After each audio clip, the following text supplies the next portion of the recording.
Close your eyes. Imagine waking not in your warm bed, not in a house of stone or wood, but in the damp blackness of a cave. The year is not counted, the calendar not yet born. The world outside is wilderness unbroken, endless forests, roaring rivers, winds that tear across plains where giants still roam. There are no walls to keep you safe, no roof to shield you from storm. You are one heartbeat in a world of predators. This is the age of the caveman, a life where every sunrise is uncertain, where hunger gnaws at you constantly, where the fire is your only shield against the night. You are not king here. You are prey, sometimes hunter, always fragile. And tonight, you will step into that world. But before we journey back into the Stone Age, Urgent Talks viewers, I want to hear from you. Drop a comment below with the time and place you're watching this. Are you lying in bed at midnight, letting the fire of history warm your thoughts? Are you listening on a bus at sunrise, the modern world outside your window while you imagine the Ice Age? I love seeing how far and wide this tribe of ours reaches.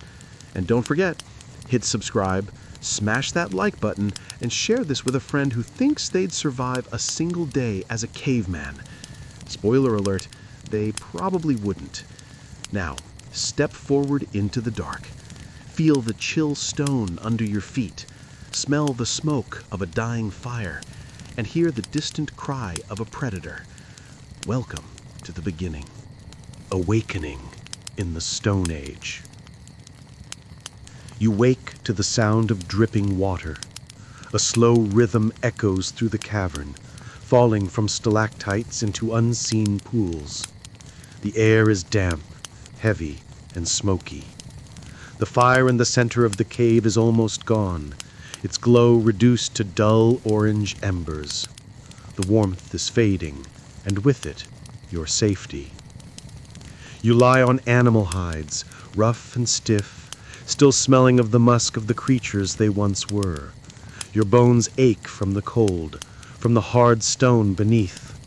Around you the clan stirs. A baby whimpers, its mother pulling it closer to her chest. The old man, the elder, coughs in his sleep, his breath rattling like dried leaves. You rise slowly, every muscle stiff. The soles of your feet are leathered from endless walking, but cracked and sore. Hunger burns in your belly like a knife. But first, you must feed the fire. Without it, there will be no day. Without it, you are naked before the world. You kneel beside the embers. Ash sticks to your hands as you place dry twigs, dried moss, and shavings of bone. You bend low, your lips at the glowing coal, and blow. A thread of smoke curls upward, then another. The ember flares, faint at first, then stronger, then bursts into flame. You coax it, patient, until fire crackles and dances. Heat pushes back the dark. Around you, the clan exhales relief. The leader watches, broad-shouldered, scarred from hunts past. He holds his stone axe across his knees. He is not king, not chief in the way future men will rule, but he leads because he must. If he fails, he will be challenged. Here, authority is survival, nothing more. Children creep toward the flames, stretching out small hands. Women rise, shaking furs from their shoulders, preparing to gather. The elder mutters half dreams, his eyes glassy, his memories of ancestors spilling into the morning. Outside, the world awakens too. You hear it, the low trumpeting of mammoths in the valley, the distant howl of wolves, the whisper of grass in the wind. The cave shields you for now, but you know the truth. This hollow in the rock is not home. Not really. It is a borrowed place. The earth does not give. It only lends until something stronger comes to take. And as you step toward the cave's mouth, gray dawn spilling over the horizon, you feel it in your chest. Today will be a fight, just like every day. The awakening of the morning hunt. The sun crests the horizon slowly, spilling pale light over the rugged landscape. Shadows retreat from jagged rocks and scattered scrub, and the world comes alive with a chorus of sounds. Birds chattering in the trees, insects humming in the tall grass, and the distant roar of a predator claiming its territory. For the caveman, this is not a morning of peace. It is a summons. Hunger gnaws at his stomach, an ever-present reminder that survival is not guaranteed. He rises from the pit where he and his kin huddled through the night. The fire, which had guarded them from the chill and the prowling eyes of predators, is now only a bed of glowing embers. He stirs it carefully, adding dried twigs until the flames flicker back to life. Fire is his shield, his weapon, his magic, something so powerful yet so fragile that if left untended, it vanishes into nothing. Others in his small group stir awake. A woman, her hair matted and face smudged with ash, clutches a child close, wrapping him in a strip of hide. Another man sharpens a stone blade, his movements deliberate, the scrape echoing against the morning air. Words, as we know them, do not yet exist here, only guttural sounds, gestures, and the language of eyes and hands. Yet meaning passes between them clearly. Today will be a hunt. The caveman takes up his spear, a long shaft of wood with a sharpened stone tied to the end with sinew. It is crude, yet deadly in the right hands. He checks the edge of the stone by dragging it lightly against his palm, feeling the sharp bite. He knows it will pierce hide and muscle if he thrusts with force. Together, the small band sets out. Bare feet press into damp soil, leaving faint tracks behind them.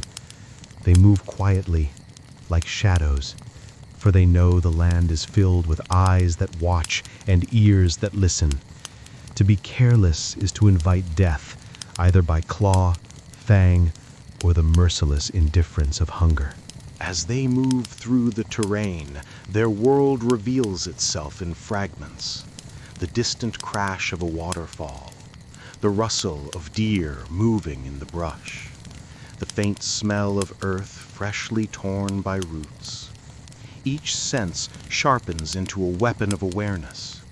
The caveman kneels suddenly, raising a hand to halt the others. Ahead, grazing in a small clearing, are wild boar. Thick-bodied, tusked, dangerous. The group knows this will not be an easy kill, but their bellies demand risk. They fan out, moving into position with the instinct of predators honed by countless hunts. The caveman grips his spear tighter, his heart thudding in his chest. This is the rhythm of survival, the pulse that ties him to the earth. He inches forward, every movement measured, every breath shallow. Then, with a cry that is half roar, half command, the hunters spring. Spears fly. One boar screams, pierced but not yet dead, and thrashes wildly, tearing through the brush. The caveman charges, plunging his spear into its side, feeling the shock of impact reverberate through his arms. Blood sprays hot against his skin. He thrusts again and again until the beast finally collapses with a shuddering exhale. Victory, but also danger. the noise of the kill could carry. The smell of blood will soon call scavengers, predators, and all the shadows of the wild. The hunters waste no time. They carve quickly, stripping meat, saving organs, carrying what they can in skins and woven slings. Nothing will be left behind that can be used. Bones will become tools. Hide will become shelter. Sinew will bind. Every part of life here is a resource. Nothing wasted. As they retreat toward their fire, the caveman glances at the sky. Vultures are already circling above, drawn by the scent of the fallen animal. He knows they must move faster. But his stomach growls, his body shakes with the thrill of the hunt, and in that moment, for just a breath, he feels like a master of his world, though he knows, deep down, that he is only a fragile piece in the endless game of survival. Would you survive even one hunt in this world where every step could mean life or death? The shadows of the night. The hunters return with their prize, the heavy weight of meat slung across shoulders and in crude bundles. The air is damp with sweat and blood, and though victory stirs their hearts, it also sharpens their fear. For every kill in this world is a signal. The scent of fresh flesh travels on the wind like a call to all things hungry and cruel. The caveman knows this. He has seen men mauled by wolves, stalked by lions, torn by creatures larger than their wildest dreams. As they reach the shelter, a shallow cave ringed with fire-blackened stones, the others emerge to greet them. The women and children, thin and sharp-eyed, rush forward. The air fills with excited cries, not words, but raw sounds of hunger, relief, and gratitude. Tonight, there will be food. Tonight, life will last one more day. The caveman kneels by the fire, his hands steady, even though his body trembles with exhaustion. He strikes stone against stone, sending sparks into the tinder. Breath hisses through his teeth as he coaxes the flame to life, feeding it carefully until it grows into a steady blaze. Fire is more than warmth. It is the only boundary between his people and the endless dark. Without it, predators creep close. Without it, the cold seizes bones. Without it, the night belongs to the beasts. They cook the meat on sharpened sticks, the fat sizzling as it drips into the flames. The smell fills the cave, a rich, heavy scent that makes stomachs twist with anticipation. Children tear at scraps, their teeth gnashing eagerly, while the elders, faces carved with deep lines, hair silvered, chew slowly, their eyes filled with memory. The caveman eats too, savoring each mouthful, though he knows the feast will not last. In days, the meat will spoil or be gone. Hunger will return. It always does. When the eating is finished, bones are cracked open for marrow, skins are stretched to dry, and fat is saved to burn as light. Even in feasting, there is work. Life is never idle.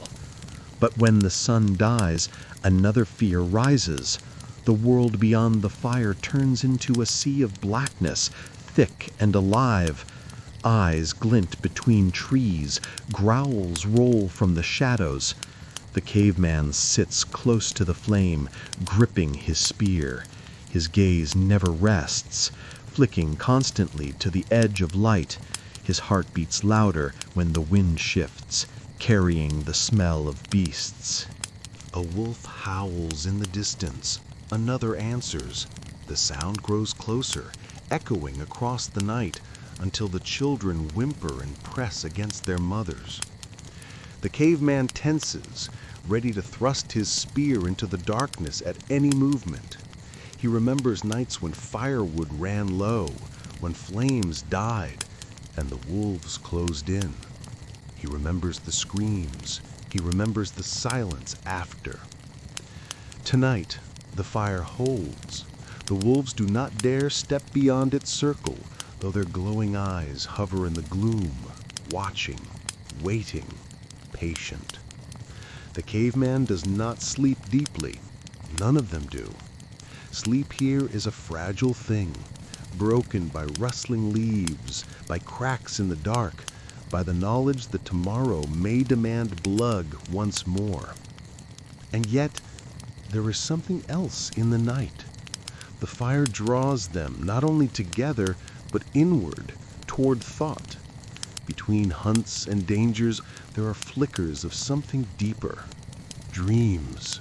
Stories carved into stone walls, marks made with ash and ochre. The caveman feels the urge to etch, to remember. Perhaps tomorrow he will scratch lines into the cave wall, not knowing why, only that some part of him needs to leave a sign that he was here, alive, fighting, breathing. For the first time, as he watches the flames dance and the shadows writhe, he feels something bigger than fear. He feels wonder.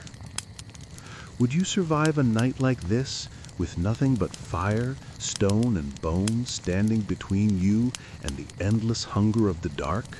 The enemy that looks like you.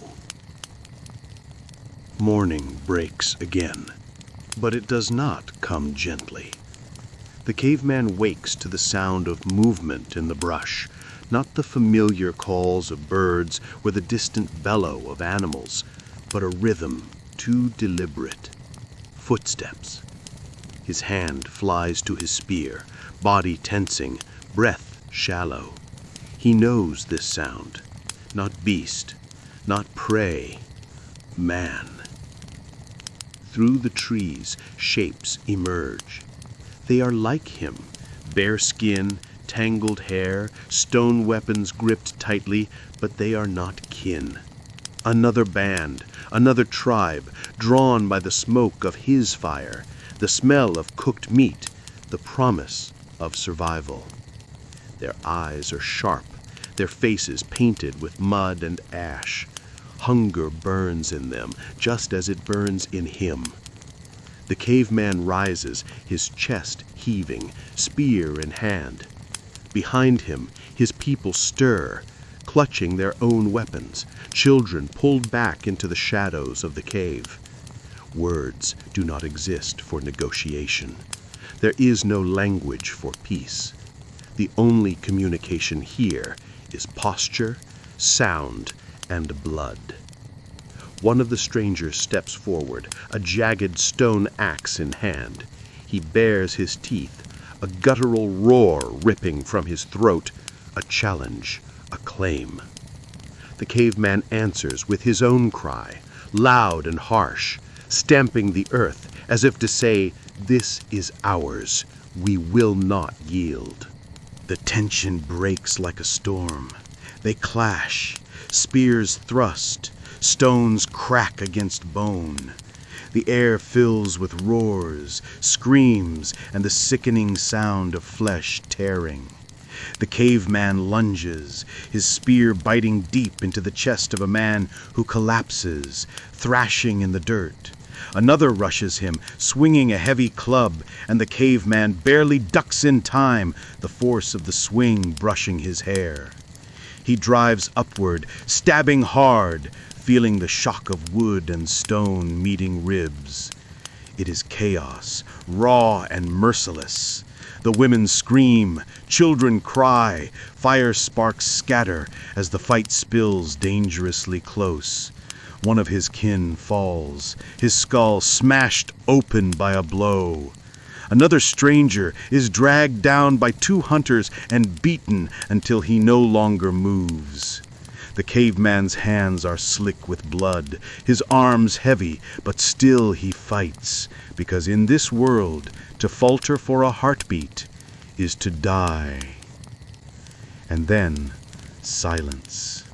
The ground is littered with bodies, blood soaking the soil. The survivors stagger back, panting, their eyes wide and wild. The rival band retreats, dragging their wounded, leaving behind their dead. The caveman stands amid the carnage, chest rising and falling, every muscle trembling with the weight of survival. There is no victory here, only survival purchased at a terrible cost. One of his own lies dead, a boy scarcely grown, his face slack in death. A woman wails over him, her cries piercing the air, louder even than the circling vultures. The caveman does not weep, but inside something shifts. He knows now that the greatest danger is not always the beast with fangs in the dark. Sometimes it is the shadow that looks like you, the rival hands that crave the same food, the same shelter, the same fragile grip on life. That night, as the fire burns low, the caveman stares into the flames. His body aches, his wounds sting, but what haunts him are not the eyes of wolves or the tusks of the boar. It is the face of the man he killed, eyes wide, mouth open, frozen in a final breath. The realization is as heavy as stone. The earth is not big enough for all. To live means to take from others, to fight them, to kill them. Would you survive when survival demands not just fending off beasts, but striking down those who are nearly the same as you? The first sparks of power. The battle with the rival band leaves scars deeper than the wounds on flesh. The cave smells of smoke, blood, and grief. Yet life does not stop. The caveman knows the earth is merciless. Time does not pause to honor the dead. Children still cry with hunger. Fires still demand feeding. Predators still prowl the tree line. Survival never waits. But something begins to stir in the minds of his people. The clash with the rival tribe has planted a seed. They cannot remain weak, scattered, and unprepared. They must grow stronger. They must shape the world before it shapes them. The caveman crouches by the fire, staring at his bloodied spear. The stone tip is chipped, cracked from the force of striking bone. He lifts it, turning it in his hand, studying the fractures. A thought comes, not in words, but in raw instinct. If the stone were sharper, harder, shaped more carefully, it would kill faster. If the wood were straighter, the spear would fly truer. If he could tie it tighter, it would not break so easily. And so, with the patience of desperation, he begins to work. He grinds stone against stone, sparks flying, until a sharper edge emerges. He lashes it tighter with sinew, baking it near the fire to harden it. For the first time, a tool becomes more than just a piece of nature. It becomes a piece of himself, improved by thought, sharpened by intention. Others watch him. Soon they imitate. Some carve smaller blades for cutting flesh. Others sharpen heavy stones into axes for smashing bone and wood. Women use flakes of flint to scrape hides clean, softening them into cloaks that block the wind. Children gather feathers, shells, and bones, stringing them together, as though decoration itself carries a kind of power. Tools and adornments, function and meaning are being born. At night, the fire becomes more than protection, it becomes ritual. The caveman and his kin sit in its glow, their faces painted red and black with ash. One elder grunts and sways, moving arms like branches, shadows leaping across the cave wall. The children laugh and mimic, the women clap hands, the men howl in rhythm. It is not yet language, but it is something like it, a rhythm of sound and movement, a shared heartbeat. For the first time, they are more than a band of survivors.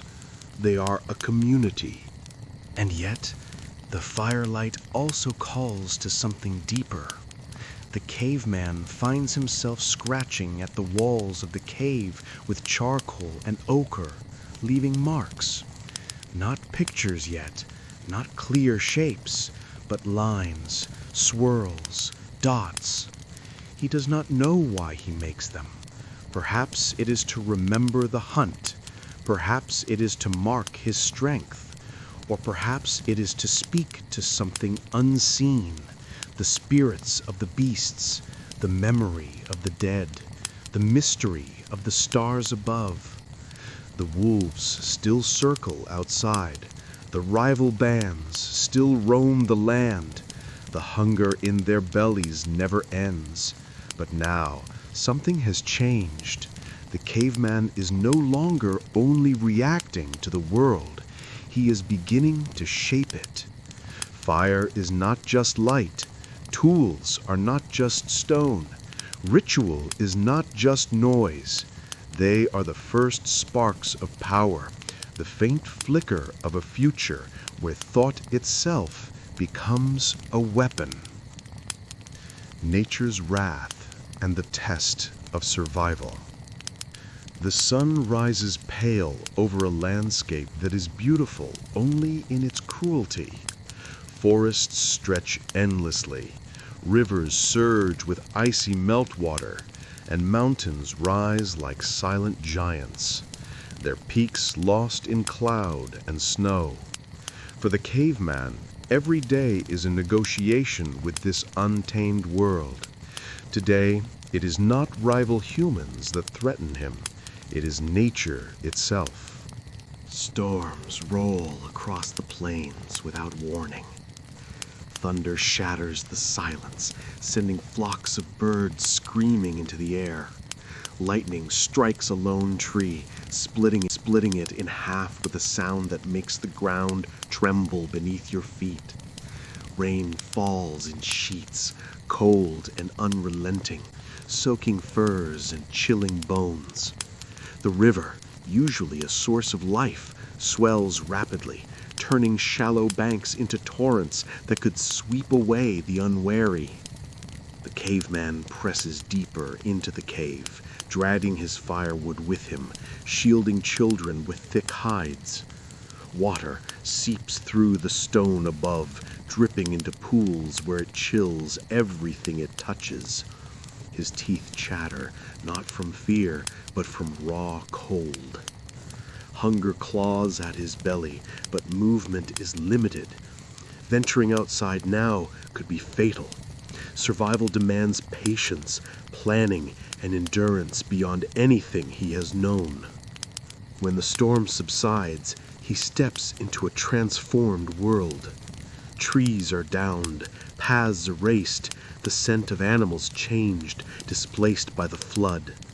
The caveman tracks footprints left by deer and elk, carefully reading the watermarks, the broken branches, the mud. Every sign is vital. A mistake could mean hunger for days or death. Predators sense weakness. Wolves, emboldened by hunger and the storm's chaos, roam closer than usual. The caveman spots their glowing eyes between trees, hears the soft crunch of paw on mud. He lifts his spear, posture low, body coiled. One false move, and the hunt becomes a fight for life itself.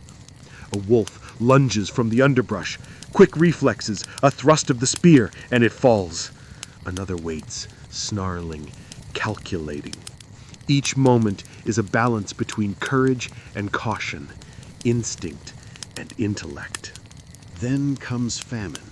For weeks, the herd of deer and boar they rely upon has moved on, following seasonal patterns the humans barely understand. Food stores run low, the clan's bellies shrink, their movements slow. Hunger sharpens their senses, but also tempers their bodies with weakness. They dig roots, scavenge insects, trap small animals with nets woven from plant fibers, all while conserving energy. Every bite is a triumph. Every day survived is a victory against a world that offers nothing freely. And yet, within this relentless cruelty, resilience grows. The caveman learns patterns in the storms, paths in the forest, the shifting behavior of predators. He begins to anticipate the world's moods. Survival is no longer merely reactive. It is strategic. Fire is maintained, tools sharpened, hunting paths memorized. The clan works together with an understanding born of necessity. No one survives alone. Even the youngest must learn to contribute, every person a link in the fragile chain of life. Night returns. The fire is small but alive, flickering in the wind-swept cave mouth. Wolves howl in the distance. Lightning flashes over the mountains. The caveman huddles with his people, each breath precious, each heartbeat a triumph.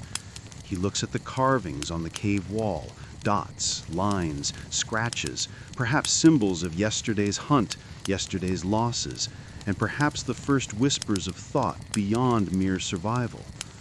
Here, in the raw brutality of the Ice Age wilderness, the caveman realizes a truth that will echo across millennia.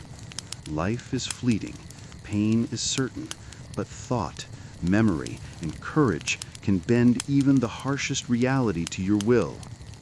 Would you survive in a world where the earth itself conspires against you, and every step, every breath is a negotiation with death? Bloodlines, bonds, and the weight of legacy. Life in the cave is not just about fire, spears, or hunger. It is about the fragile thread of continuity, the blood that must flow into the next generation if the cave is to survive. The caveman watches the women gather roots and berries, their movements precise and patient. Their hands, though small, are powerful, capable of digging tubers from frozen soil or stripping bark for cordage. He sees the care with which they cradle the youngest children, whispering low sounds that are neither words nor song, yet carry reassurance and instruction. The children themselves are already learning, even if they do not know it. A boy mimics his father's spear throws, hurling sticks at hidden targets, imagining them as wild boars. A girl follows her mother through the underbrush, lifting stones and examining leaves, memorizing which roots are edible and which sting. Play and survival are inseparable. Every act is training, every stumble a lesson. When a woman gives birth, it is violent, raw, and immediate. The cries pierce the cave, a sound that is both terrifying and miraculous. Blood, sweat, and tears mingle as she strains, gripping the furs beneath her, while others press close, supporting, urging, guiding. The infant emerges wet and slick, lungs screaming against the air. The mother collapses against a rock, trembling, and yet when she lifts the child, her face softens, her gaze steady. A life has begun. The caveman knows that this tiny body, fragile and new, carries the hope of the clan itself. From birth comes ritual, primitive but potent. The elder smears ochre across the infant's forehead, a mark of welcome, a protective gesture against forces seen and unseen. Children are named, if naming exists, in guttural tones, and their presence immediately shifts the balance of the cave. They are small, but their survival is vital. Every heartbeat counts. Every life matters. Love, too, is survival. It is not romance in the way modern humans understand it. It is mutual dependence, protection, and shared responsibility. Couples huddled together for warmth in harsh winters, their bodies entwined to conserve heat. They hunt together, gather together, teach the children together. Bonds are forged in the crucible of necessity, loyalty cemented in the shared blood and sweat of life or death. Jealousy, anger, and competition arise, yes, but they are tempered by the knowledge that disunity means death. As the sun sets and the fire is lit, the caveman watches young couples practice the rhythms of care and cooperation. He sees the awkwardness of the children learning to throw and track, to carry water and firewood. He sees the elders instruct, their hands guiding, their guttural commands soft but firm. Lessons are passed in silence, in touch, in mimicry. Knowledge does not exist in books or symbols, yet it exists in action, in repetition, in survival. The day ends, but not without reflection. The caveman traces scratches into the cave wall, not simply for art, but to mark achievements, hunts, births, and deaths. Each stroke is a message, a record, a memory. The cave is a library of survival, a place where experience is immortalized in stone. And as night falls, he thinks of those who came before, of those who will follow, and feels the weight of legacy pressing upon him. Every action matters. Every choice ripples across time. The fire flickers, the children stir in their hides, and the elders watch the stars with quiet understanding. In the vast, uncaring wilderness, this fragile thread, blood, bond, and memory, is the only thing that holds humanity together. And the caveman knows it must endure, no matter what the world throws at him. The journey beyond, migration and the unknown. Winter thins the herd, sharpens hunger, and presses the clan toward the edge of the lands they know. The caveman rises before dawn, his breath misting in the cold, frost crunching underfoot. The cave, their haven for countless seasons, now feels like a cage.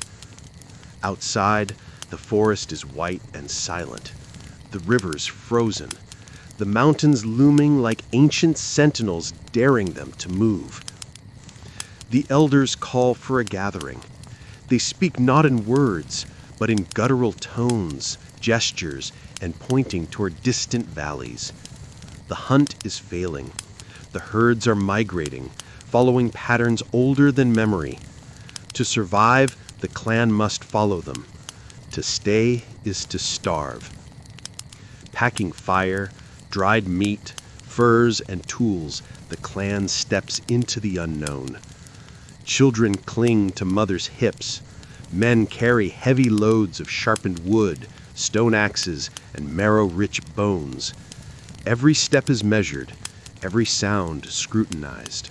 Wolves and other predators shadow their movement, drawn by the scent of meat and fear.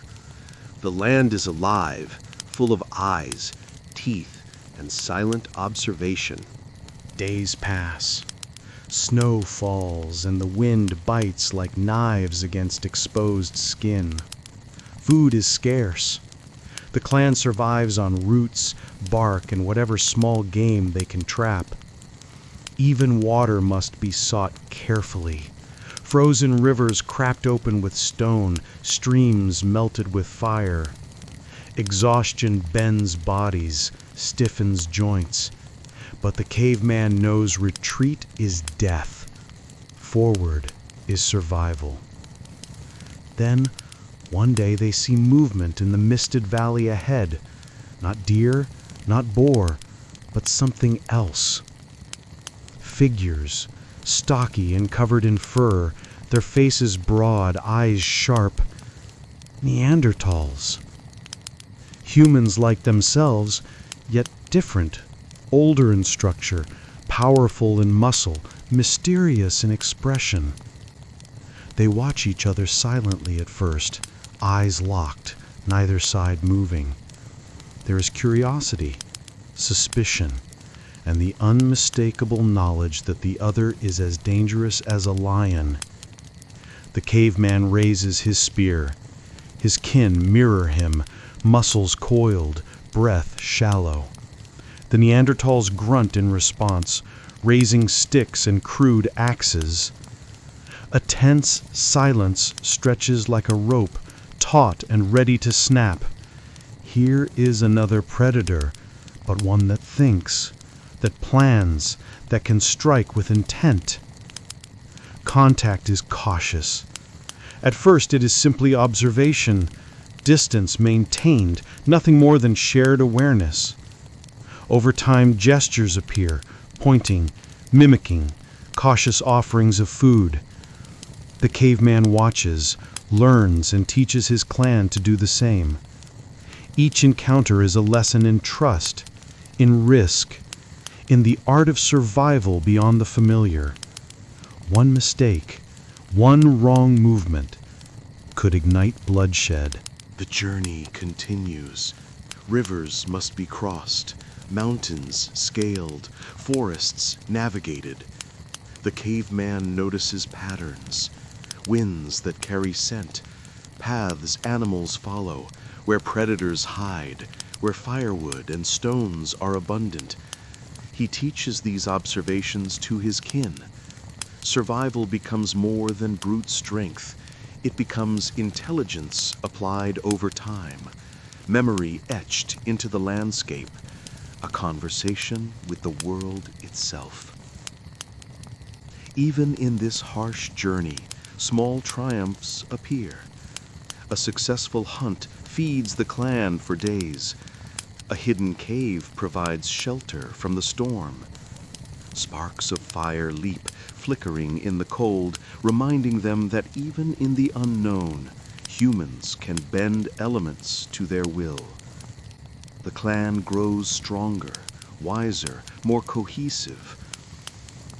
At night, the caveman scratches into the snow and stone near the fire, marking distances, noting the shape of animal tracks, the timing of the herd's migration. Each mark is a message, a record of experience, a survival guide for those who follow. The stars above remain constant, their positions guides across the frozen lands. The wind is sharp, but beneath it, he feels the pulse of the world, the rhythm of life, the possibility that even in the unknown, the human spirit endures.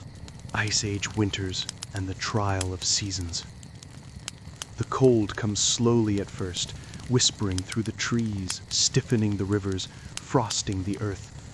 But soon it is everywhere, a merciless force that drags the breath from lungs and stiffens joints before they can bend.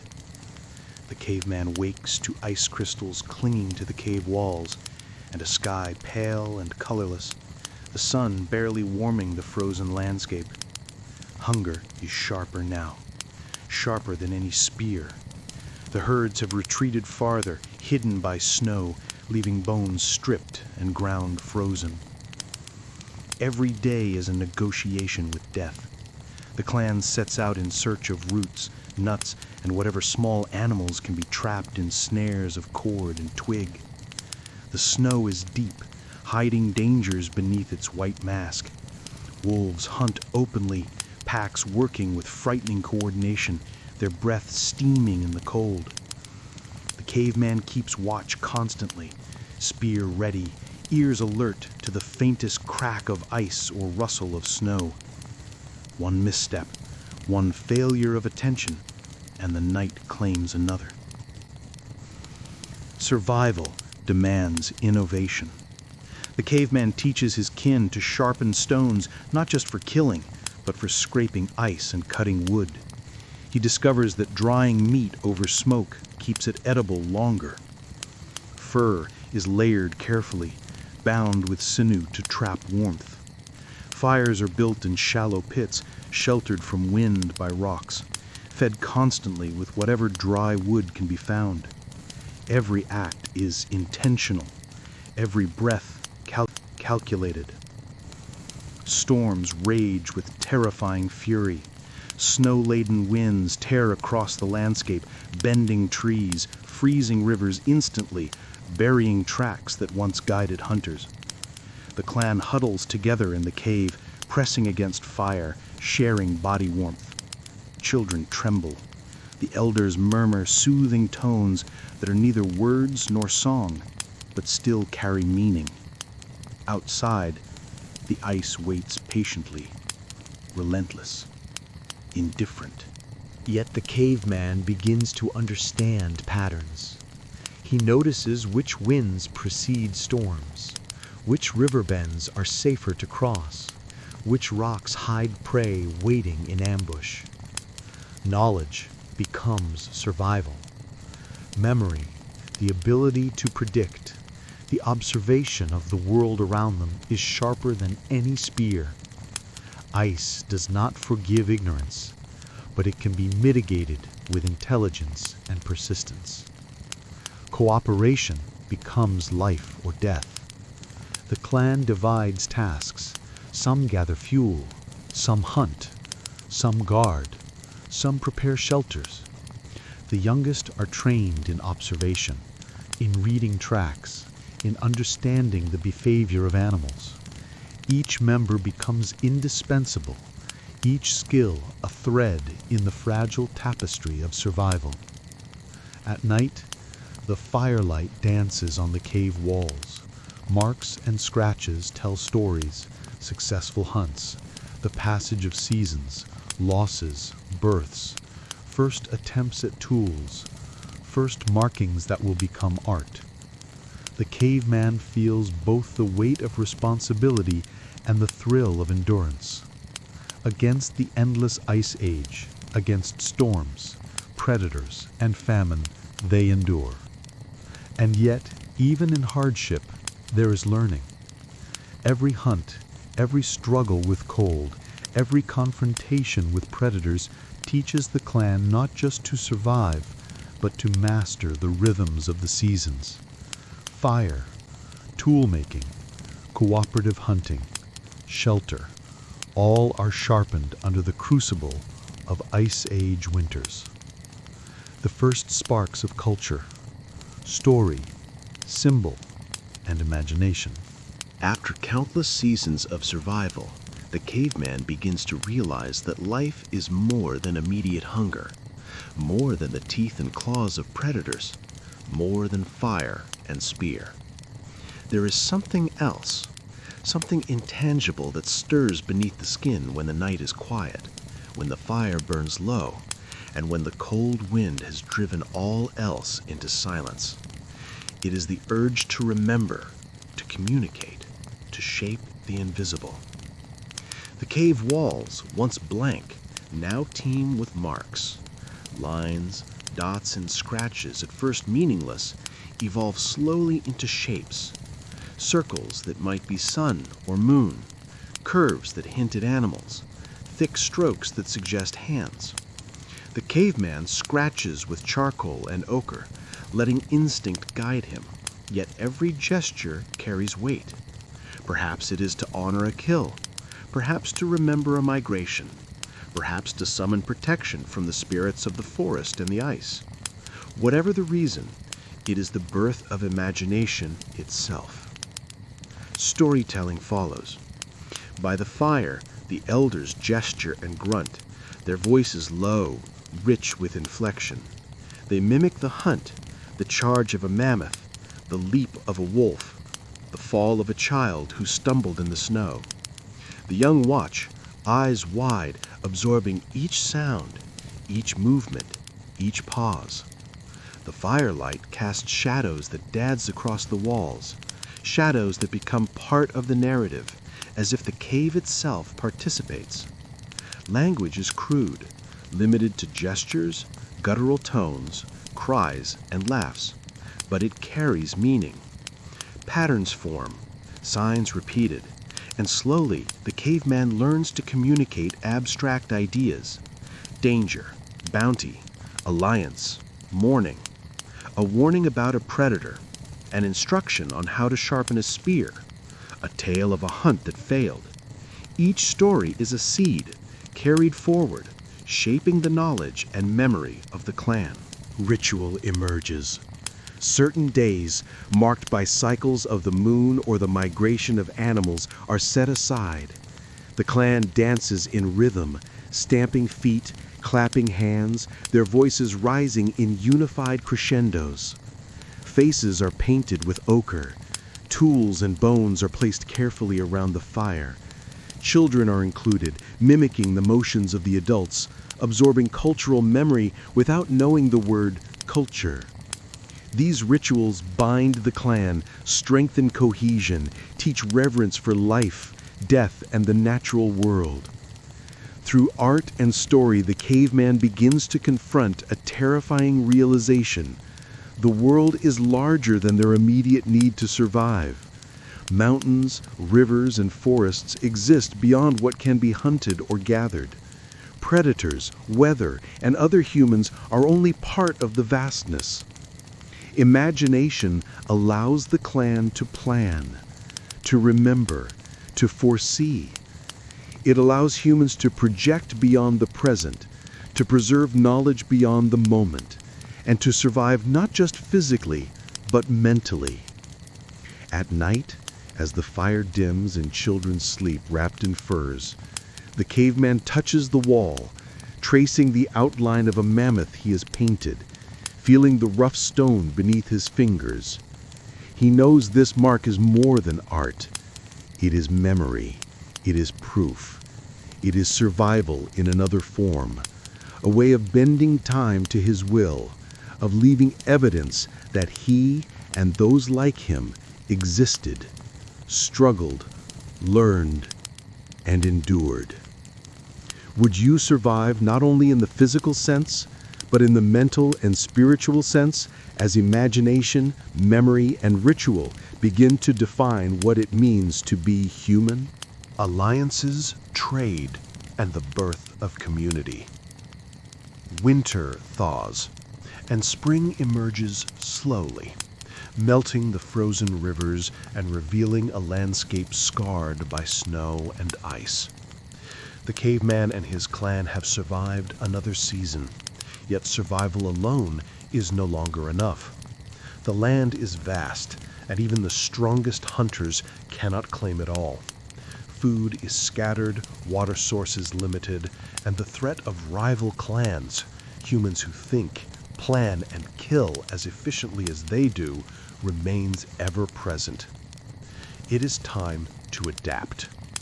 The elders decide that the clan must venture beyond isolation, to find allies, to trade, to learn from others, and to teach in return.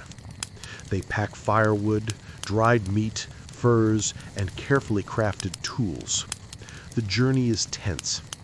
Other humans are unpredictable. They could be friendly or hostile. Spears are sharpened, muscles ready. The young and weak are protected at the center of the group.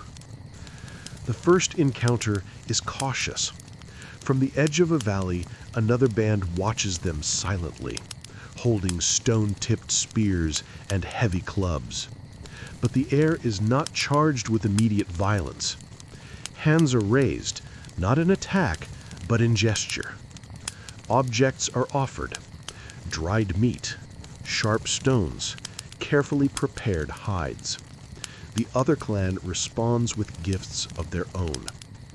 Barter begins, awkward and primitive, yet effective. Meat for tools, furs for firewood, information about hunting grounds for knowledge of water sources. Through these exchanges, the caveman learns that survival is not solely about force. Cooperation can multiply the chances of life. The clan shares techniques for spear making, traps, and fire maintenance. The other clan teaches routes to distant valleys, locations of hidden game, and safe crossings of rivers swollen with spring melt.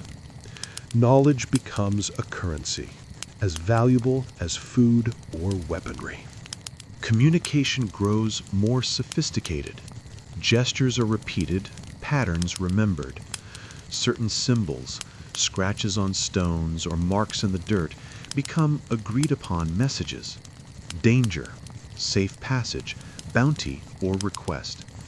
Though words remain few, the seeds of structured communication, the basis of language itself, begin to emerge. Interclan alliances are fragile, always dependent on trust and constant vigilance. A theft of meat or tool could spark violence, yet the rewards outweigh the risks. The caveman notices that clans that share, that cooperate, survive better. Their children are healthier, their fires burn longer, their knowledge grows exponentially with each interaction. Within his own clan, hierarchy becomes more defined. Leaders are not simply the strongest, but the wisest, the ones who can negotiate, anticipate threats, and allocate resources. The elders are revered, but young hunters earn respect through skill, courage, and ingenuity. Disputes arise, yes, but they are managed through a mix of demonstration, ritualized contests, and the collective memory of the group. Strength is respected, but intelligence is vital. By firelight at night, the caveman scratches symbols into the cave walls, not just for memory of the hunt, but to record interactions with other clans. He notes which paths are safe, which valleys yield the most game, which strangers can be trusted. These are not mere drawings, they are maps, guides, lessons in survival for generations to come. In this season of alliance and exchange, the clan grows stronger, more resilient, and more aware of the vastness of the world. They are no longer isolated survivors, they are part of a network, small yet interconnected, learning the first lessons of society, negotiation, and shared power. Mastery of the land, shelter, animals, and early agriculture. The seasons pass, relentless yet instructive. The caveman has learned that to survive is to adapt, but to thrive is to shape the world itself. The cave that once offered shelter is no longer sufficient. Snowdrifts block the entrances in winter, summer floods threaten the floor, and predators always wait for a careless moment. The clan begins to construct more permanent shelters. Wooden frames covered with furs, hides stretched taut, reinforced with branches and stone weights. Fire pits are dug into the center, smoke guided through simple chimneys, protecting the clan from smoke inhalation and the ever-present predators. Walls become markers of safety, not just survival. Hunting remains vital, but the caveman begins to observe patterns in animal behavior more carefully. He notices that certain animals can be influenced, even tamed in small ways. Wolves, once enemies, are kept at a distance with cautious feeding, forming a tenuous bond that warns the clan of approaching danger. Large herbivores, when driven toward enclosures, can be trapped more effectively, ensuring a steady supply of meat, hide, and bones. The seeds of domestication are planted, an intuitive understanding that nature can be guided, not just endured. The land itself becomes a canvas of control. The caveman experiments with planting seeds, scattering roots in fertile patches, observing which grow fastest, which yield the most food. Early agriculture begins in its simplest form: trial and error, patient observation, and the desperate desire to guarantee sustenance through the harshest seasons. Grain, tubers, and other edible plants are nurtured carefully. Water is diverted from streams into shallow trenches, mimicking the flow of nature, channeling life where it is needed. The first hints of farming emerge. a silent rebellion against scarcity. At night, the clan gathers to observe and instruct. Children learn not only to hunt, but to recognize soil patterns, animal tracks, and weather signs. The elders teach rudimentary techniques of planting, trapping, and preserving food. Rituals accompany these lessons, blending survival with culture. Seeds are offered to the fire before planting. Bones and stones arranged in symbolic patterns to honor the spirits of the earth. Survival and spirituality begin to merge, creating the earliest forms of human belief. Tools evolve as well. Stone blades become sharper, axes lighter but stronger, spears more balanced. Bone needles allow for stitching hides into fitted garments. Nets woven from plant fibers catch birds and small game. Containers made from hollowed wood or clay hold water and grain. Every object is not only functional, but a statement of ingenuity. The caveman begins to see that intelligence, not just muscle, determines the future. The clan's nights are filled with storytelling, ritual, and planning. They map the landscape in their minds, noting safe paths, food sources, and hidden dangers. They trade knowledge with neighboring clans, sharing techniques for fire, tool making, and shelter construction. The caveman begins to understand that survival is no longer about a single day or even a single season. It is about building a continuity that can endure through generations.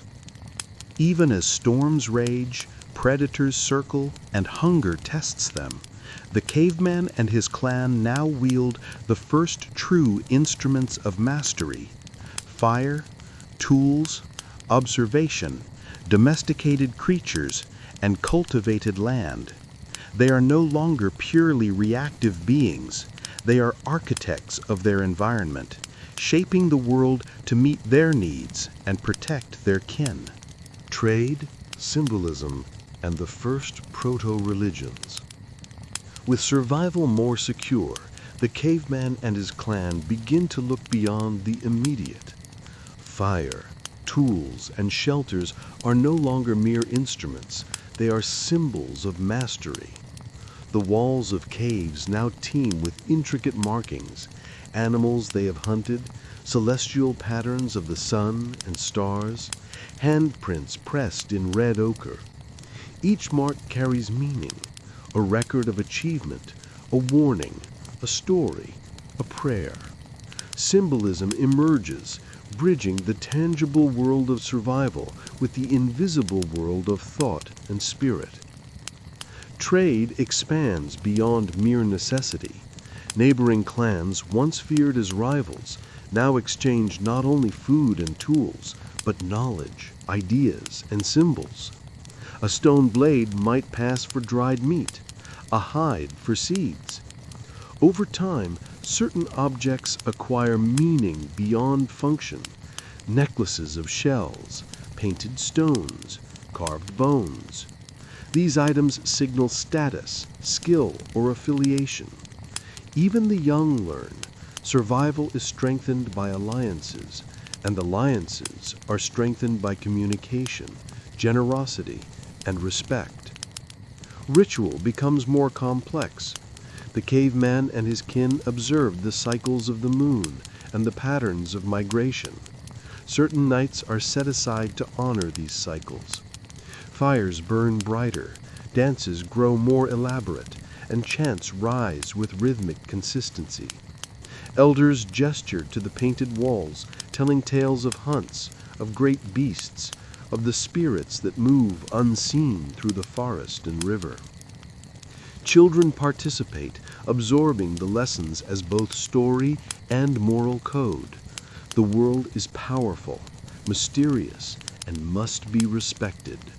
Communication continues to evolve. Simple gestures and grunts grow into more precise signs. Specific scratches, marks, and symbols on cave walls convey instructions, warnings, and achievements. The caveman observes carefully. Repetition solidifies meaning. Others learn quickly. Memory and pattern recognition, once survival tools, become the foundation of shared culture. Knowledge can now transcend the immediate, passing between individuals, across clans, and even generations. Hunting parties begin to coordinate with distant clans, sharing intelligence on migration paths, predator activity, and seasonal changes. This network of human interaction, fragile yet vital, allows for larger hunts, safer passages, and the exchange of innovation. A spear designed in one valley may inspire improvements in another. A new shelter technique may save lives hundreds of miles away. Humanity grows not by numbers alone, but by the spread of ideas. Through trade, symbolism, and ritual, the caveman experiences a profound realization. Survival is no longer a solitary or even a clan-bound endeavor. The mind, imagination, and shared understanding can be as powerful as spear or fire. Knowledge becomes both shield and weapon. Art and ritual are no longer decorative. They are strategic tools for cohesion, morale, and planning. Technology, hierarchies, and the dawn of settlements. Seasons turn with relentless precision. The caveman's clan has endured ice, fire, predators, and rival humans. Yet survival alone is no longer enough. The world demands innovation, and innovation demands structure. The first stirrings of social hierarchy emerge, not solely by strength, but by skill, intelligence, and the ability to plan. Hunters who consistently provide for the clan gain respect. Those who craft the sharpest tools or tame animals receive influence. Elders, repositories of memory and experience, guide decisions, mediate disputes, and preserve knowledge. Leadership is a combination of courage, wisdom, and foresight, passed down through observation and ritual rather than words. Authority is earned, not taken. Permanent settlements begin to take shape. Caves are augmented with wooden frameworks, firs, and stone enclosures. Open plains see the construction of circular dwellings from branches, hides, and reeds. Fires are centralized. Cooking, warmth, and social gatherings are organized around shared spaces. The landscape itself begins to bend to human will. Technological evolution accelerates. Stone tools are refined into chisels, blades, and projectile points. Bone and antler are carved into needles, hooks, and combs. Early weaving techniques produce slings, mats, and protective garments. Fire is not just maintained, it is managed. Smoke signals, controlled burns to drive game, and preservation techniques emerge. Knowledge spreads rapidly, not just within the clan, but between neighboring bands through trade and observation. Complex tasks require coordination. Large hunts demand planning. Drivers flush herds toward strategically placed hunters. Seasonal migrations are anticipated, and storage facilities are designed to protect food from predators and decay. Cooperation is no longer instinctual. It is deliberate, strategic, and vital for survival. Social hierarchies become more formalized. Certain roles emerge: hunters, gatherers, toolmakers, knowledge keepers, and mediators. Tasks are distributed according to skill and experience. Young members are apprenticed to elders, learning techniques, rituals, and survival strategies. Mistakes are dangerous, but instructive. Lessons are repeated until they become instinctual. Symbolic life deepens. Walls are decorated not just with animals, but with records of hunts, genealogies, and celestial events. Rituals mark births, deaths, seasonal changes, and successful hunts. The clan begins to observe abstract patterns, connecting the cycles of nature with their own existence. Knowledge is curated, remembered, and passed down. Memory is no longer personal. It is collective, preserved in marks, tools, and stories. Even in these early settlements, threats remain: predators, rival clans, and environmental change. But the caveman feels a profound shift. He no longer merely reacts to danger. He plans, he organizes, he creates.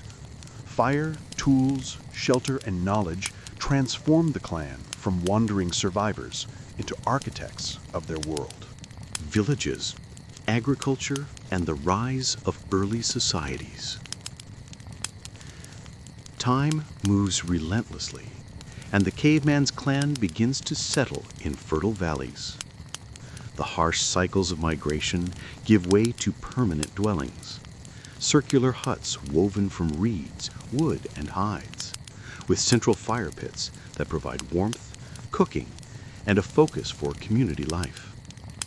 The landscape is carefully chosen, near rivers for water, on higher ground for defense, and in areas rich with game and edible plants.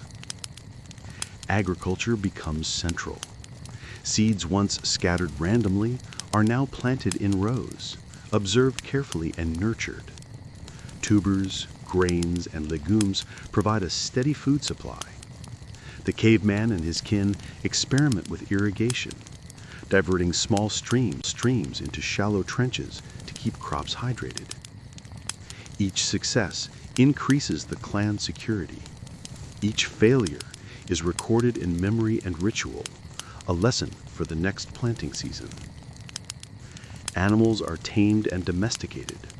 Wolves become guardians, warning of intruders, protecting livestock, and even assisting in hunts.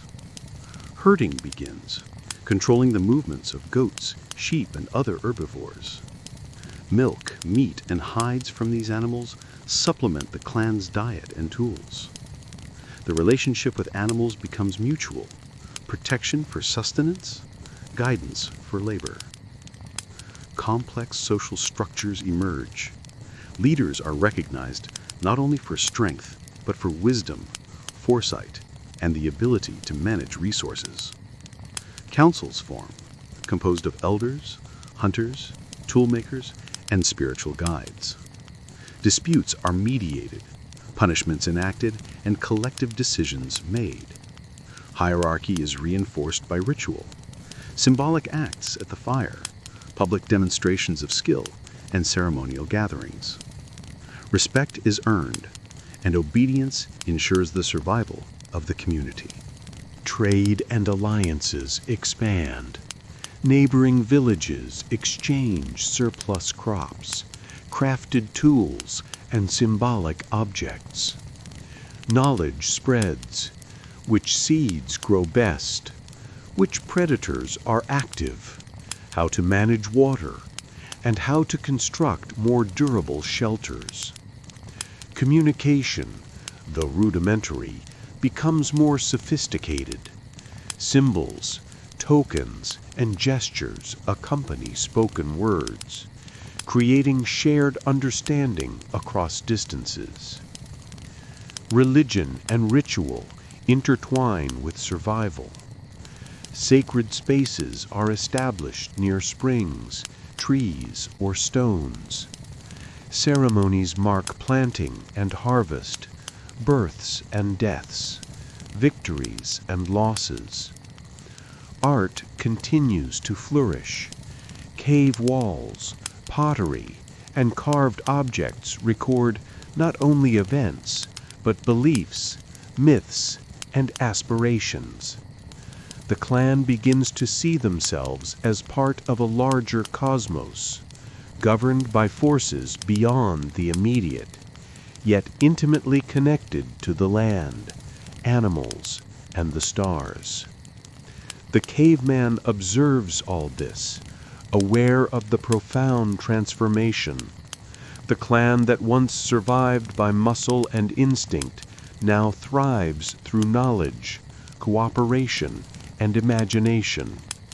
They are not merely hunters.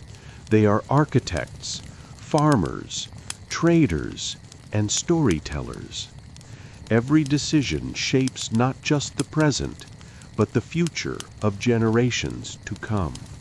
Trade, specialization, and the seeds of leadership.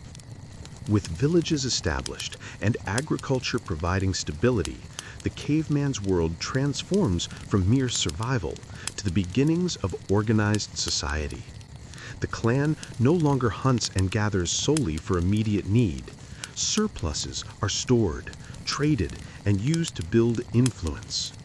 Trade routes stretch across valleys and rivers. Tools, hides, dried meat, and crafted objects move between settlements, carrying not just goods, but knowledge, ideas, and social bonds. Specialization emerges. Some members focus on hunting, others on tool making, weaving, pottery, or tending animals. Skills are honed over years, passed from elder to apprentice. A young hunter might accompany the skilled tracker for decades, learning to read subtle signs in footprints, wind, and foliage. A craftsperson practices shaping flint into razor-sharp blades, perfecting the curve, balance, and efficiency. Every skill adds value to the clan, and those who excel gain respect, influence, and often a voice in decision-making. Trade, specialization, and the seeds of leadership.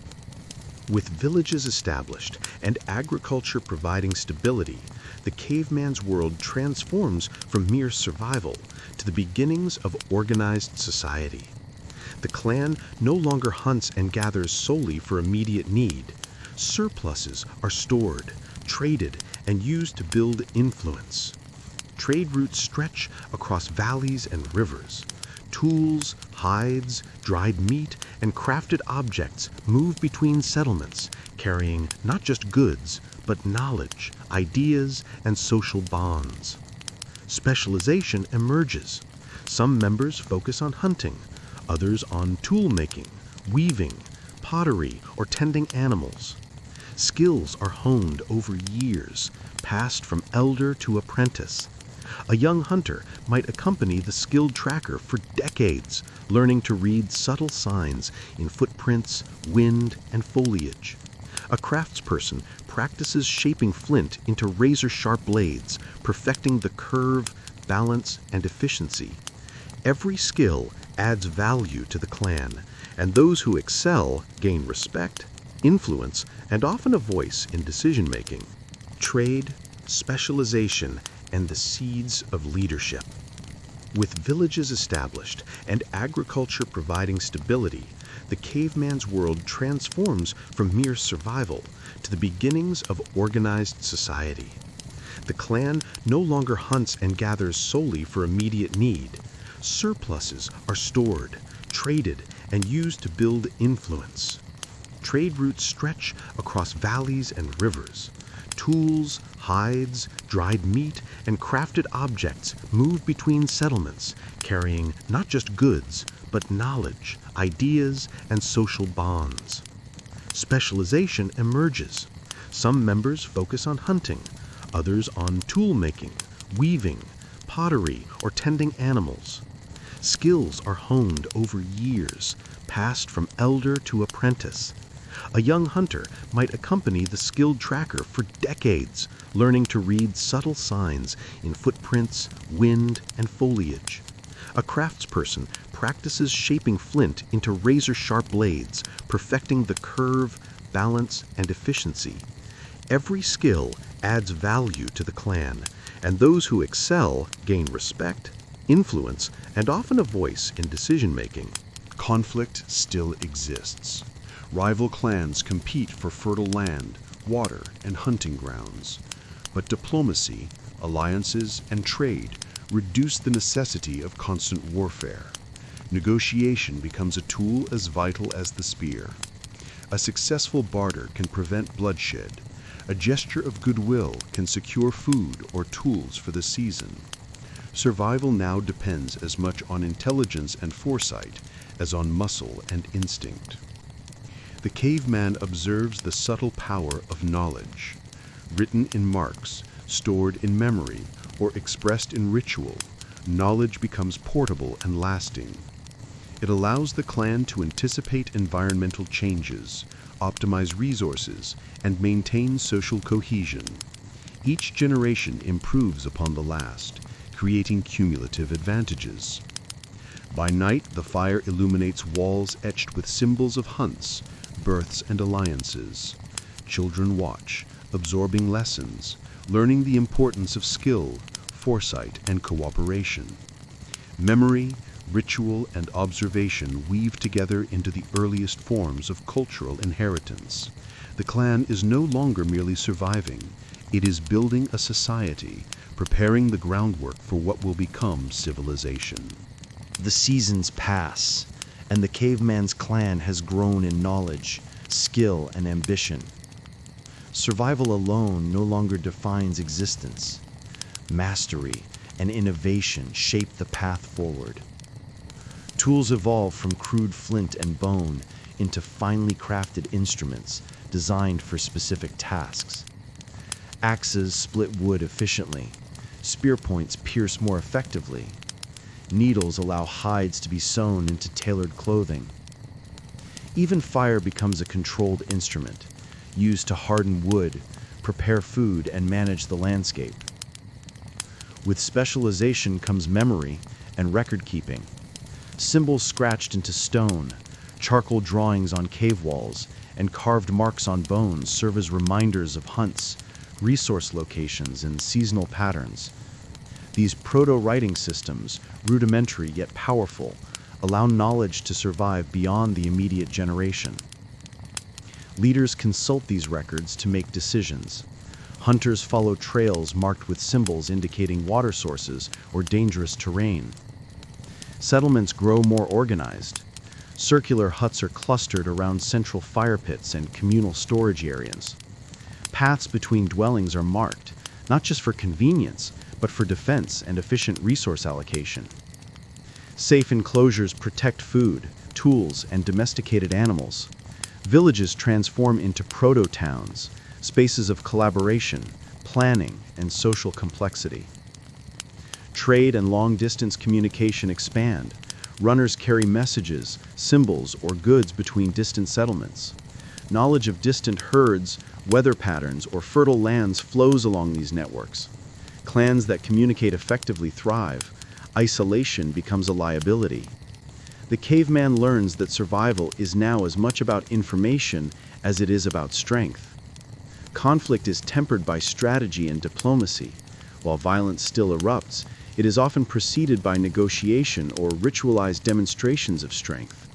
Alliances are formalized through exchange, shared rituals, and intermarriage.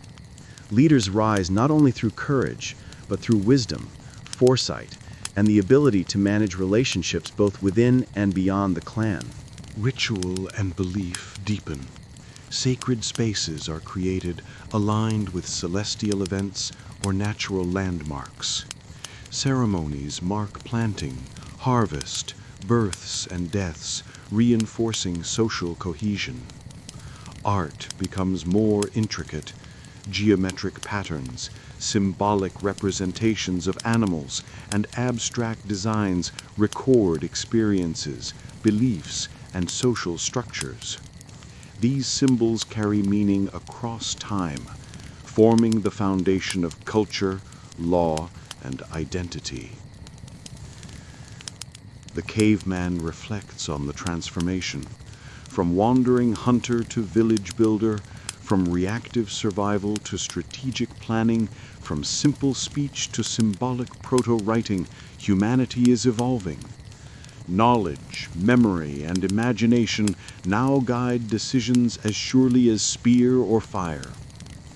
The clan is no longer just surviving, they are shaping the world, preparing for the future. Would you survive in a world where the mastery of tools, symbols, and social networks is as vital as physical prowess, and where the first seeds of civilization begin to take root in stone, fire, and shared knowledge? social stratification, proto-governance, and religious evolution. As villages flourish, the caveman observes the subtle emergence of social hierarchy. Strength and skill remain important, but influence now derives equally from knowledge, wisdom, and control of resources. Certain individuals are recognized as leaders, not by brute force alone, but by their ability to organize hunts, mediate disputes, and preserve the clan's collective memory. Leadership becomes ritualized, symbolically reinforced through ceremonies, painted symbols, and sacred acts around central fires. Social stratification deepens. Hunters, craftspersons, elders, and spiritual guides take on specialized roles. Some oversee food storage and distribution, others teach the young to hunt or craft, while spiritual guides interpret patterns in the stars, the migration of animals, or the rhythm of seasons. These roles, respected and recognized, ensure the clan functions efficiently, balancing survival with innovation and cohesion.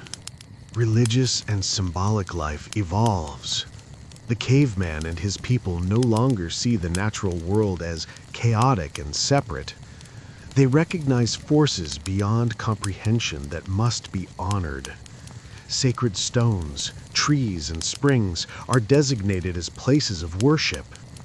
Rituals mark the cycles of life: planting, harvest, birth, death, and successful hunts. Fire is both physical and spiritual, a tool of survival and a sacred symbol connecting the clan to unseen forces. Art records these rituals, immortalizing beliefs and guiding behavior for generations. Proto-governance arises naturally. Councils of elders or skilled leaders deliberate over hunting strategies, resource allocation, and inter-clan relations. Decisions are made collectively when possible, with the guidance of those whose experience is greatest. Obedience is reinforced through ritual, social pressure, and respect, ensuring that community survival outweighs individual desire. Trade networks expand and strengthen. Surplus food, tools, and crafted goods flow between settlements, creating interdependence. Knowledge travels along these networks. Which river crossings are safe, where predators lurk, the timing of migrations, and innovations in tool-making. Communities that fail to communicate effectively risk isolation, scarcity, or defeat by more organized neighbors. Conflict remains, but warfare becomes strategic. Raids are planned, defenses constructed, and alliances leveraged. The caveman notices that coordination, intelligence, and diplomacy often yield better results than sheer aggression.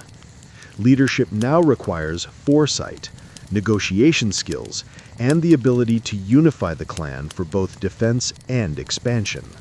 At night, the caveman traces complex symbols on stone and wood. These marks record not only hunts and food sources, but genealogies, alliances, and sacred knowledge.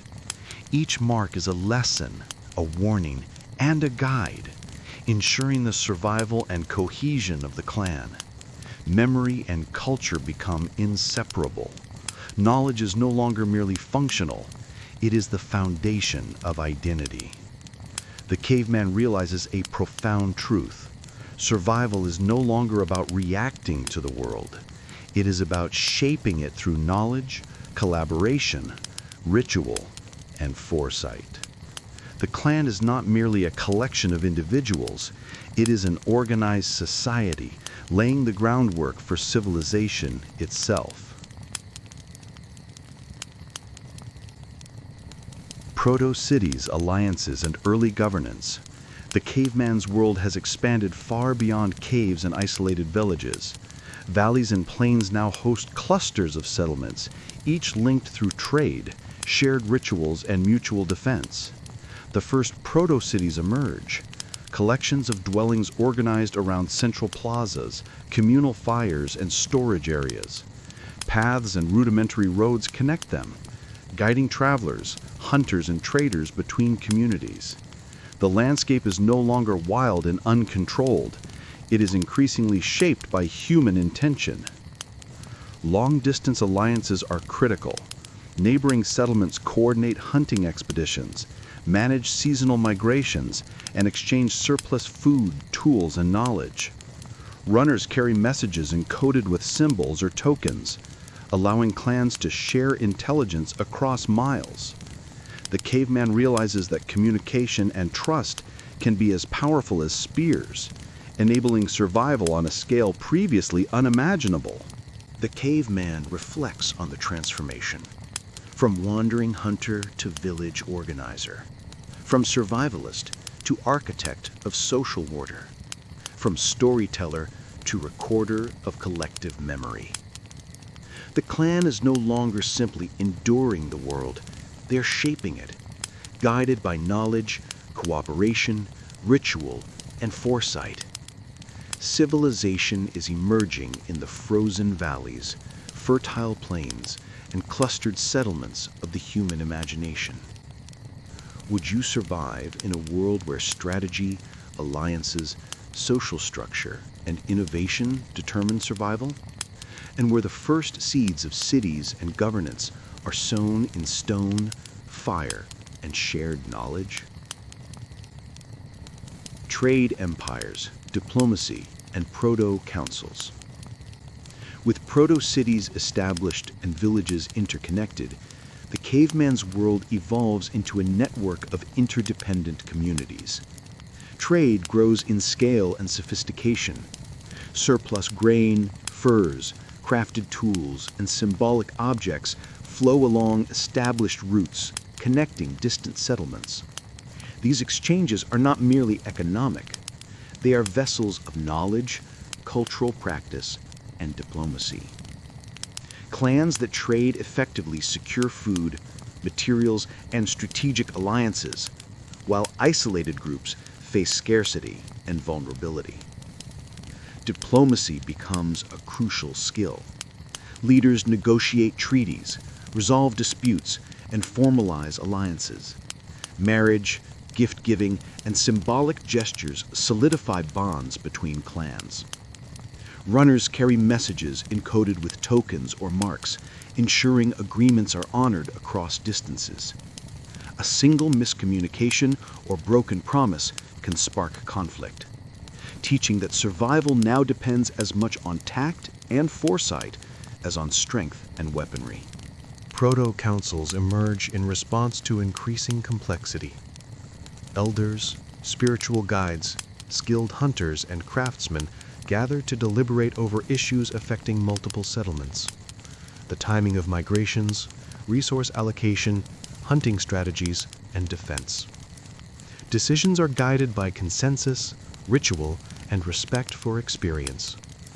Leadership is codified not by force alone, but by wisdom, negotiation, and the ability to see beyond immediate need. Social stratification deepens. Certain families or individuals gain prestige through skill, knowledge, or control of vital resources. Status is marked symbolically: decorated garments, ornaments, or designated seating during rituals. Hierarchies stabilize communities, assigning roles that maximize efficiency while preserving cohesion. Obedience is reinforced through ritualized acknowledgement of authority and shared belief systems. Religious and symbolic life flourishes alongside governance.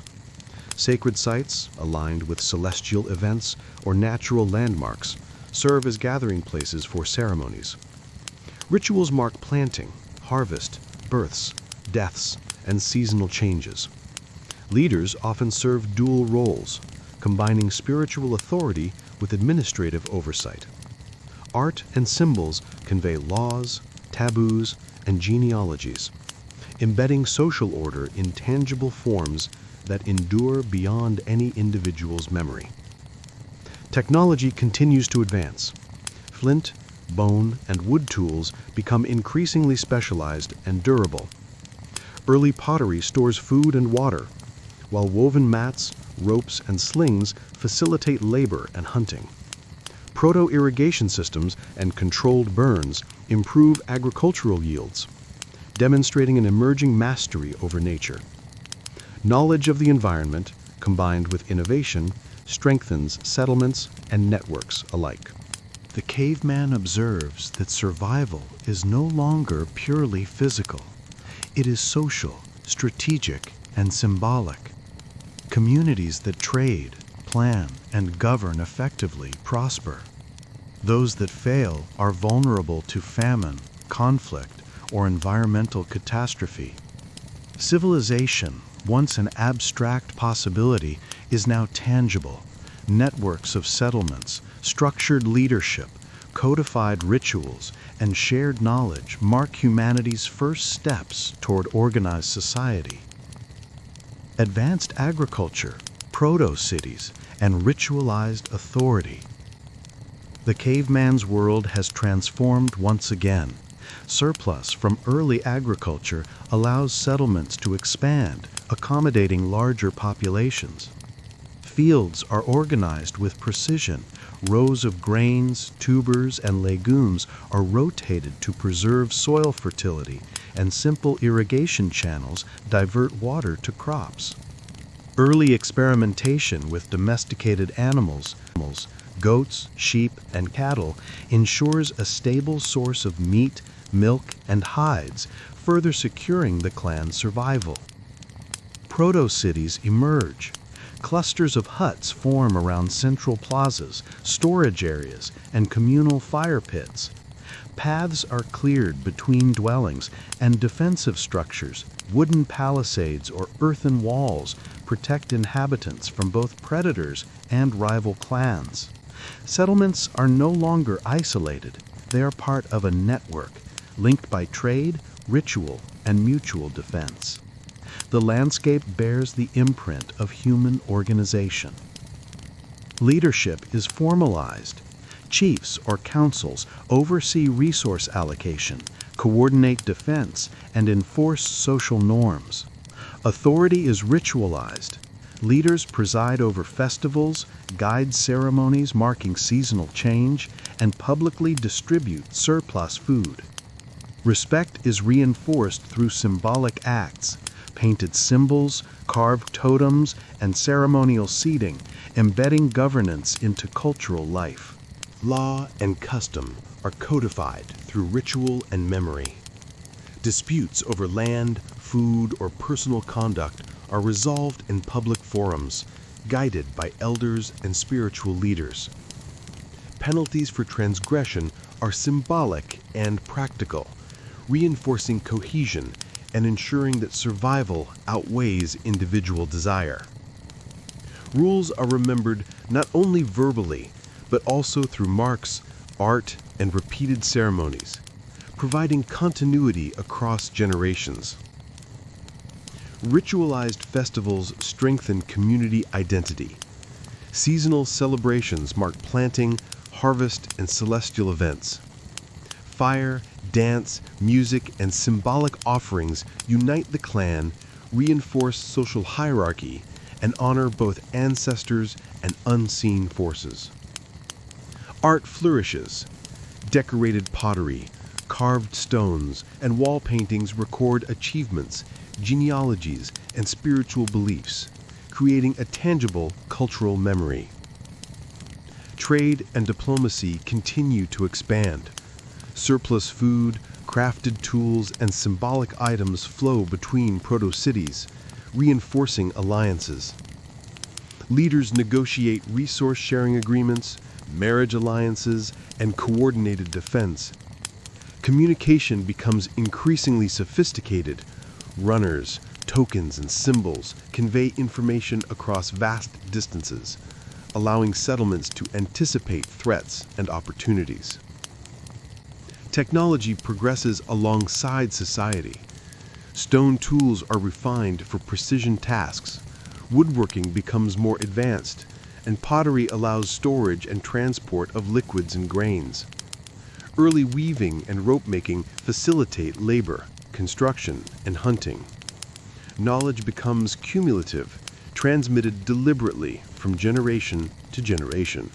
The caveman reflects on the magnitude of change.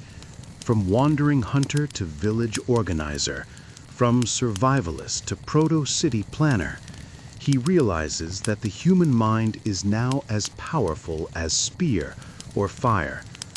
Civilization is no longer a distant dream. It is alive in settlements, symbols, trade networks, rituals, and governance structures. Social hierarchies, proto-writing, and inter-settlement councils. With proto-cities thriving and agriculture producing surplus, social complexity deepens, hierarchies solidify. Leaders, both hereditary and merit-based, wield authority over resource allocation, defense, and ritual observances. Status is expressed through decorated clothing, carved ornaments, and designated spaces within communal areas. Skill, wisdom, and control of resources grant influence, while failure diminishes authority. Proto-writing emerges as a necessity. Symbols etched on stone, bone, or wood record trade agreements, seasonal patterns, hunting expeditions, and disputes. These markings preserve memory, allowing knowledge to endure beyond the lifespan of any individual. Leaders use these records to make decisions, communicate across distances, and codify customs. Children are trained to recognize key symbols, ensuring continuity of knowledge. Inter-settlement councils develop to manage growing networks. Elders, spiritual leaders, skilled hunters, and craftspersons meet to deliberate over shared concerns, migration schedules, allocation of surplus, resource disputes, and defense against external threats. Decisions are guided by consensus, ritual, and respect for experience. Leadership is both practical and symbolic, blending authority with tradition. Trade networks become increasingly sophisticated.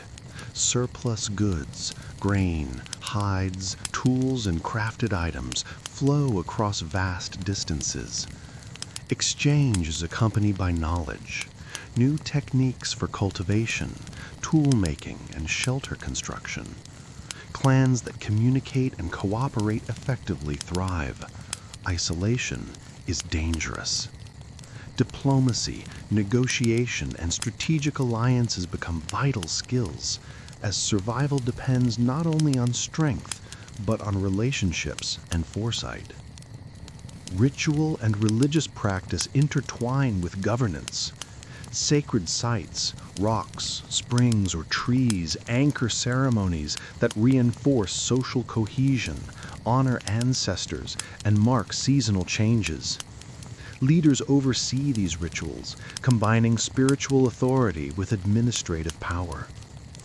Art and symbols record laws, taboos, and genealogies, creating a tangible cultural memory that guides behavior and strengthens identity.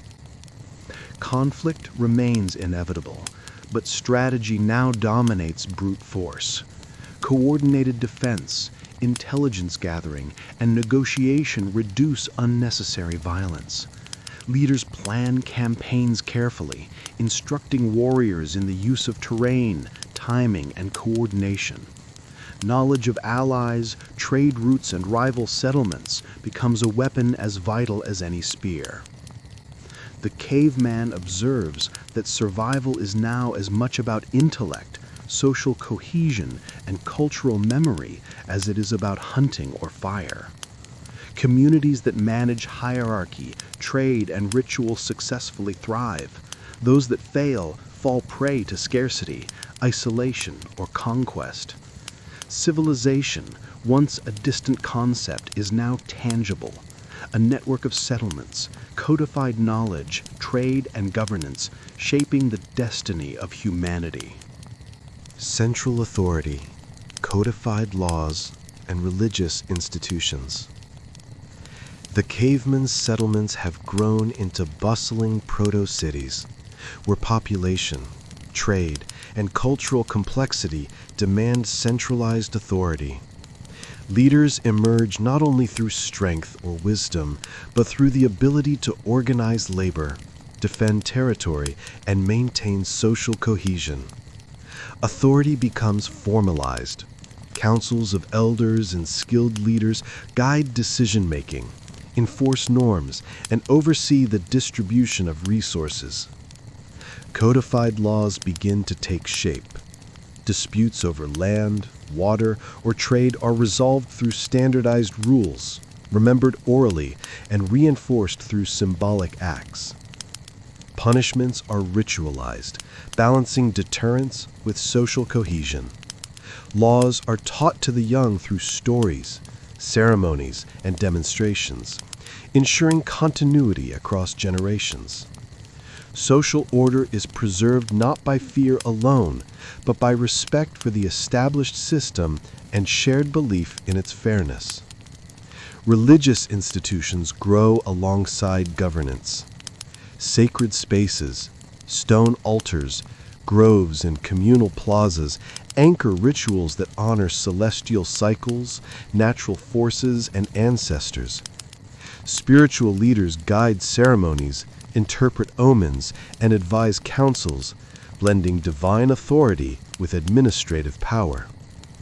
Art and symbols encode religious narratives, laws, and genealogies, preserving cultural memory and reinforcing social hierarchy.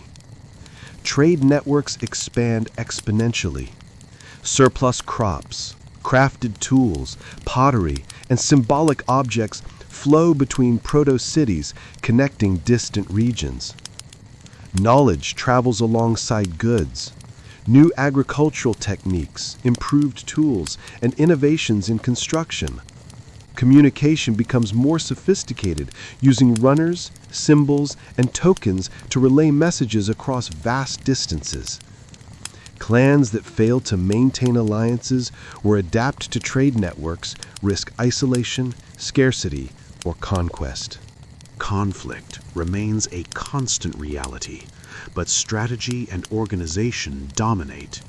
Coordinated defense, intelligence gathering, and diplomacy reduce unnecessary bloodshed. Leaders plan campaigns, negotiate alliances, and leverage knowledge of terrain, resources, and rival settlements. Survival is as much about foresight, cooperation, and governance as it is about hunting skill and courage. Education and knowledge transmission are central to survival. Children are trained in practical skills, rituals, and social norms. Apprenticeship ensures mastery of tools, agriculture, and symbolic communication. Collective memory, codified in symbols, art, and oral tradition, preserves knowledge beyond the individual, enabling each generation to build upon the achievements of the last. The caveman observes that humanity has entered a new era. Survival is no longer purely instinctual. It is guided by intellect, social organization, and cultural memory. Proto-cities are more than shelters. They are centers of governance, trade, religion, and knowledge. Civilization is no longer an abstract concept. It is alive, tangible, and expanding, shaped by human ingenuity, cooperation, and imagination. Inter-settlement alliances, early military organization, and cultural flourishing. As proto-cities grow, the caveman's world becomes a network of interdependent settlements. Alliances between communities are essential for survival, trade, and defense. Clans coordinate migrations, share surplus food, and exchange knowledge about hunting grounds, water sources, and fertile lands. Marriage, gift-giving, and symbolic rituals cement these alliances, ensuring loyalty and mutual protection. Military organization emerges from necessity. Hunters are trained as warriors, learning to coordinate movements, anticipate threats, and exploit terrain. Defense is planned, with watchtowers, palisades, and strategic posts. Leadership combines strategic insight with social authority. Those who can organize, plan, and inspire the clan hold influence. Conflict is no longer purely chaotic. It is deliberate, calculated, and often preceded by negotiation or intimidation to avoid unnecessary loss. Codified customs solidify social cohesion. Rules govern property, resource sharing, conflict resolution, and ritual practice. Transgressions are punished, but ceremonial acts, storytelling, and public acknowledgement ensure lessons are remembered without destroying unity. Social hierarchy stabilizes. Leaders, elders, spiritual guides, and skilled artisans occupy defined roles, while young members learn through apprenticeship and observation. Cultural expression flourishes. Art, music, and ritual become tools for communication, memory, and identity. Cave walls, pottery, and carved stones depict hunts, celestial patterns, ancestral lineage, and myths. Festivals mark planting and harvest, births, deaths, and seasonal changes, blending celebration with social instruction. Knowledge, skill, and ritual intertwine, ensuring that survival, cohesion, and cultural identity are inseparable. Trade networks expand further. Surplus goods, including food, tools, pottery, and symbolic objects, travel across valleys and rivers. Knowledge spreads with commerce. Improved agricultural techniques, hunting strategies, and craftsmanship innovations. Communities that maintain alliances and trade routes thrive, while isolated settlements risk scarcity, conflict, or cultural stagnation. The caveman realizes that survival now depends as much on intellect, cooperation, and cultural memory as on strength or hunting skill. Civilization is no longer simply a collection of settlements. It is a dynamic system of governance, trade, ritual, and cultural expression. Each generation builds upon the last, refining tools, expanding networks, and codifying knowledge for the future. Expansion of trade, proto-economies, leadership, and education. The caveman settlements have matured into thriving proto-cities, each connected by a web of trade, communication, and shared rituals. Trade routes stretch across valleys, rivers, and forests. Surplus crops, crafted tools, pottery, furs, and symbolic items circulate, creating early economies. Exchange is not merely material. Knowledge, techniques, and cultural practices travel with goods. Communities that participate actively in trade gain resources, strategic alliances, and cultural influence, while isolated settlements risk scarcity, conflict, or cultural stagnation. Proto-economies emerge. Specialization of labor becomes more pronounced. Farmers, hunters, craftspersons, weavers, potters, and spiritual guides each contribute to the collective well-being. Surplus production allows some to dedicate time to refinement of skills rather than immediate survival tasks. Barter systems emerge, sometimes regulated through tokens or symbolic objects, creating predictable and repeatable exchange patterns. These early economies strengthen social cohesion and expand inter-settlement influence. Leadership is formalized and multifaceted. Chiefs or councils coordinate trade, defense, ritual, and resource allocation. Authority is reinforced through ceremonial acts, public displays of skill, and symbolic artifacts. Leaders are respected not merely for strength, but for intelligence, foresight, and the ability to unify the community. Decision-making is informed by consultation, observation, and the collective experience of elders and specialists. Education develops as a structured process. Young members are apprenticed to skilled adults, learning specialized skills such as tool-making, hunting, weaving, and farming. They also absorb knowledge of social customs, ritual practice, and symbolic communication. Oral traditions and symbolic markings on walls, stones, or pottery preserve practical and cultural knowledge, ensuring continuity across generations. Religion and ritual maintain cohesion and identity.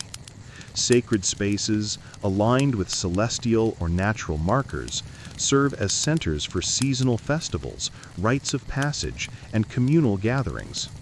Spiritual leaders guide ceremonies, interpret omens, and advise councils. Art continues to flourish. Symbolic carvings, paintings, and crafted objects record history, beliefs, and social norms, embedding collective memory into the community's daily life. Conflict persists, but is tempered by strategy, alliances, and negotiation. Leaders plan defense and coordinate with neighboring settlements to deter threats. Knowledge, diplomacy, and foresight now rival brute strength as determinants of survival. Military and social planning become interwoven, ensuring stability and continuity. The caveman reflects on the evolution of his world. From simple hunters to architects of proto-cities, society now depends on collaboration, trade, education, leadership, and ritual. Civilization is alive, dynamic, and expanding. Survival requires not only strength and skill, but wisdom, memory, and the ability to navigate increasingly complex social, economic, and cultural networks. Long-distance trade, formal governance, and proto-cultural institutions. The caveman's world has grown into an intricate network of proto-cities, valleys, and settlements, connected through trade, ritual, and diplomacy. Goods and knowledge now flow across great distances. Grains, furs, crafted tools, symbolic objects, and techniques move between communities, creating interdependence. Trade routes become lifelines, and settlements that manage alliances and commerce thrive, while isolation leads to scarcity and vulnerability. Governance becomes more structured. Councils of elders, spiritual leaders, and skilled specialists oversee resource distribution, defense, trade regulation, and ritual practice. Leadership is formalized, blending authority, wisdom, and ritualized legitimacy. Laws, once oral and symbolic, begin to be codified, recorded in marks, carvings, or repeated ceremonies, ensuring that rules endure across generations. Social cohesion is reinforced through ritual, education, and shared cultural memory. Cultural institutions flourish. Sacred sites, festivals, and artistic expression define the identity of communities. Art, music, and storytelling are not merely decorative. They are vehicles of memory, law, and education. Children learn their place in society, the history of their people, and the skills necessary to sustain and advance the community. Knowledge, ritual, and cultural values are deliberately preserved, creating continuity between generations. Conflict is managed with strategy, diplomacy, and alliances. Warfare is no longer random, it is coordinated and often preceded by negotiation. Knowledge of terrain, trade networks, and neighboring communities determines success. Leaders combine foresight, negotiation, and organizational skill to safeguard their people, ensuring that survival depends not only on strength, but on wisdom and planning. Technology continues to evolve. Tools are refined for precision. Pottery and weaving support storage, transport, and daily life, and agricultural innovation secures food surplus. Knowledge becomes cumulative, passed down and improved upon with each generation. The caveman realizes that human ingenuity now rivals the forces of nature, shaping the environment to sustain society. The world has transformed. From wandering hunter-gatherers to architects of proto-cities, the cavemen have mastered fire, tools, agriculture, trade, governance, ritual, and cultural memory. Civilization, once an abstract possibility, is now alive in settlements, trade networks, laws, festivals, and knowledge.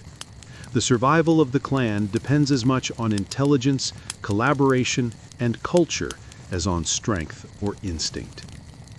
And that concludes our incredible journey from the first flickering fires to the rise of proto-cities and civilization itself.